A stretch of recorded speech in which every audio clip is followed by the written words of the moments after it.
सबसे पहले आप सभी प्रेस के साथियों का बहुत बहुत धन्यवाद, आभार जो आप आए। मैं आज आपके सामने बड़ी विकट समस्या है, खासकर बाड़मेर ज़िले के अंदर पेयजल की समस्या को लेकर आपके सामने पेश हुआ हूँ और बहुत गंभीर और चिंतनीय विषय ये। और इसके बारे में विस्तृत तौर पे आपको मैं बताना चाहूँगा किस तरह से अव्यवस्थाएँ फैली है और गाँव ग्रामीण परिवेश के अंदर बैठे लोग और शहर के अंदर जो जनता है वो एक एक बूंद पानी के लिए तरस रही है, पशुधन मर रहे हैं। इन पूरी जो व्यवस्था पूरी ये ख़राब हुई व्यवस्था है, उसके लिए मैं आपके सामने थोड़े बहुत मेरे पास डाटा भी है और किस तरह से ये अव्यवस्थित तरीके से ये सरकार और प्रशासन कर रहा है वो आपके सामने मैं पेश करूँगा। सबसे पहले तो मैं आपको IGNP के बारे में बताऊँगा। जो इंदिरा गांधी नहर परियोजना उसके तहत हमारे यहाँ पानी आता है, तो बाड़मेर शहर, बाड़मेर ग्रामीण, बायतू और आसपास के एरियो के अंदर उसके द्वारा पेयजल के लिए व्यवस्था की गई है। तो वहाँ पर 140 MLD का मतलब हुआ मिलियन लीटर पर डे। तो वहाँ से 140 MLD की क्षमता के पंप लगे हुए हैं, परंतु वो 15 साल के लगे हुए थे। अब वहाँ 6 पंप लगे हुए हैं, 6 में से 2 पंप ही चल रहे हैं। तो आप समझ सकते हो 140 MLD 2 पंप से तो आ नहीं सकता है।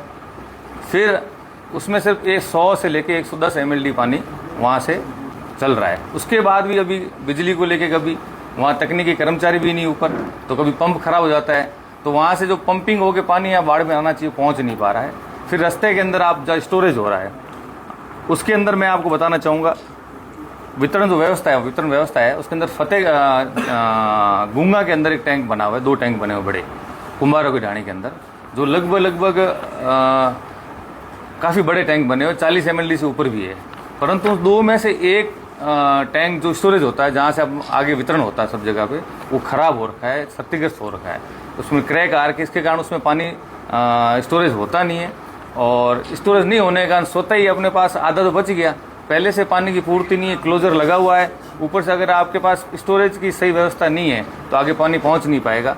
तो उसके कारण भी हमें काफ़ी नुकसान हो रहा है और पेयजल की जो व्यवस्था सुचारू चलनी चाहिए वो नहीं चल रही है। और फिर इन्होंने आगे एक कई जगह अस्थायी कनेक्शन दिए थे, जैसे देवीकोट के अंदर, फतेहगढ़ के अंदर या ऐसे जो कस्बे हैं उन कस्बों के अंदर अस्थायी कनेक्शन को अभी तक उन्होंने काटा नहीं है। उन कनेक्शनों के अंदर वो कोई खेती कर रहे लोग, कोई व्यापारिक गतिविधियां कर रहे हैं या उनको पानी निकाल के बेच रहे हैं।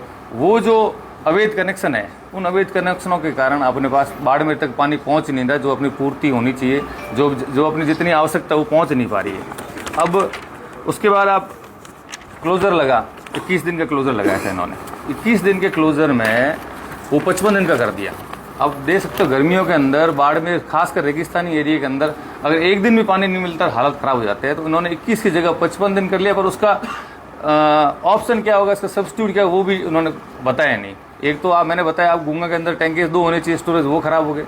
जो आगे स्टोरेज है, जो तलाई में है, बायतू के अंदर है, जसई में है, तो वहाँ पर भी कई जगह पानी पहुँच नहीं पा रहा है जो आना चाहिए।